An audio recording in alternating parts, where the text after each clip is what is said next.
Πρώτη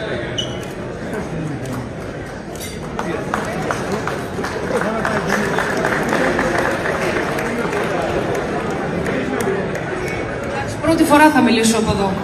Καλησπέρα σε όλους, καλώς ήρθατε και χρόνια πολλά, καλή χρονιά με υγεία σε όλους. Εξεπλάγει πραγματικά. Με συγκινήσατε, με τιμήσατε με το παραπάνω και σας ευχαριστώ από τα βάθη της καρδιάς μου. Πραγματικά κύριε Μουτσιάνα, κύριε Πρόεδρε και όλους εσάς που είστε εδώ. Είμαι περήφανη για την καταγωγή μου, είμαι περήφανη που είμαι Σαρακατσάνα, το κουβαλάω αυτό μέσα μου και θα το κουβαλάω μια ζωή. Θα είναι πάντα, σας ευχαριστώ,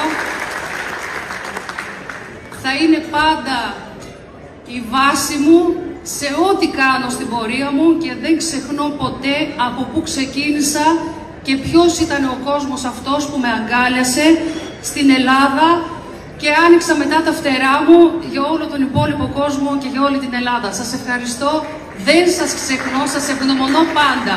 Ευχαριστώ πάρα πολύ.